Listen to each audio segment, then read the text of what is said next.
Whoever comes to the RBK registration చేసుకుంటే అందరికీ ఇవ్వాలి బట్ అప్ టు 5 acres.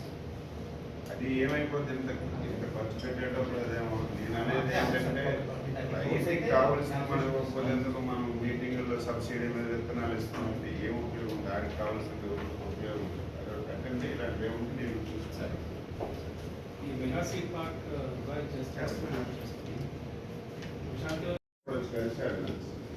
మంచి కాన్సెప్ట్ అది. అదే ఎగ్జాంపుల్ కూడా చెప్పాడు, రామోజీ ఫిల్మ్ సిటీకి డబ్బులన్నీ పట్టుకొని లోపలికి వెళ్ళిపోయి సినిమా తీసుకుని బయట ఆ పార్క్ వెళ్ళి మళ్ళీ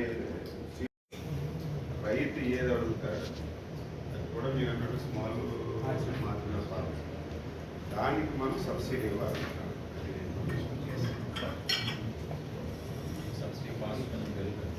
ఏముందండి ఆర్టీసీ కాంప్లెక్స్లు ఏంటి, ఆప్తాబు ఏదైతే ప్రజానీకానికి అవసరమైనటువంటి ప్లేసుల్లో అడ్డగోలుగా అధికారం ఉందని చెప్పి పార్టీ ఆఫీసులు అందరూ కట్టారు, కట్టుకోవాలి. కానీ చూస్తే పార్టీ ఆఫీసులు చూస్తుంటే వైట్ హౌస్ లాగా, అంటే అధికారాన్ని ఎంత అడ్డగోలుగా దుర్వినియోగం చేశారో దీనికి ఒక ఉదాహరణ. ఇవన్నీ ఎంక్వైరీ చేస్తాం. ముఖ్యమంత్రి ఎంత దారుణం అంటే నది పక్కన పెర్మిషన్స్ లేకుండా రూల్స్కి విరుద్ధంగా ప్రజావేదిక కట్టారని చెప్పి మొదటి రోజే కూల్చేశాడు.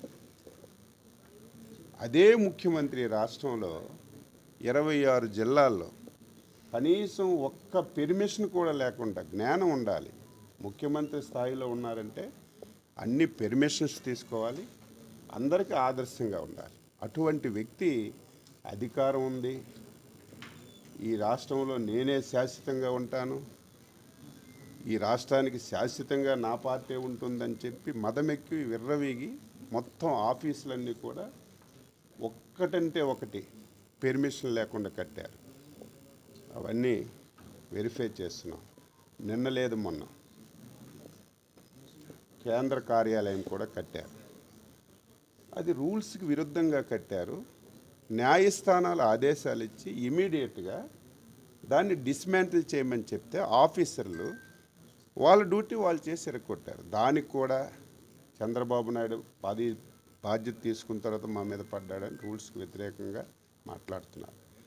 తెలుగుదేశం పార్టీ కక్ష సాధింపులకు మేము పోము, ఎవరి మీద వ్యక్తిగత దాడులకు పోము. చట్ట ప్రకారం ప్రజాస్వామ్యబద్ధంగా పరిపాలన చేయడమే తెలిసినటువంటి పార్టీ నాయకుడు నేను. మళ్ళీ చెప్తున్నాను, ఎవరి మీద కక్ష సాధింపులు ఉండవు. నువ్వు వైసీపీ రొంగేసావు కదా, లక్షల రూపాయల కోట్లు ఖర్చు పెట్టి, దాన్ని మళ్ళీ ఇంకొక రొంగ వేయడం కానీ, నీ బొమ్మలు ఉన్నాయని చెప్పి క్యాన్సిల్ చేయడం కానీ, ఇటువంటి విధానాలు ఎప్పుడు ఉండవు. పద్ధతి ప్రకారం పరిపాలన చేస్తాం. ఒక అచంచలమైన నమ్మకంతో 164 స్థానాలంటే ఆ దేశ చరిత్రలో వన్ సైడ్ మ్యాండేట్ ఇచ్చారంటే ఒక నమ్మకం, విశ్వాసం ఇచ్చారు. ఆ నమ్మకాన్ని వమ్ము చేయకుండా పరిపాలన చేస్తామని చెప్పి తెలియదు. ధర్మం ఎప్పుడైనా సరే ధర్మం గెలుస్తుంది. అయితే రాష్ట్రం గురించి కొన్ని సాక్రిఫైస్ చేయవలసినటువంటి అవసరం ఉంది. ఈ రాష్ట్రాన్ని అందరూ విడిచిపెట్టారు, ఎవ్వరు కూడా 5 సంవత్సరాలు మాట్లాడడానికి అవకాశం లేదు. ఎవరైనా సరే వాక్చాతుర్యం మనకు స్వాతంత్రం ఇచ్చినా సరే ఎవడు మాట్లాడడానికి అవకాశం లేకుండా చేసి మొత్తం భయాందోళన చేశారు.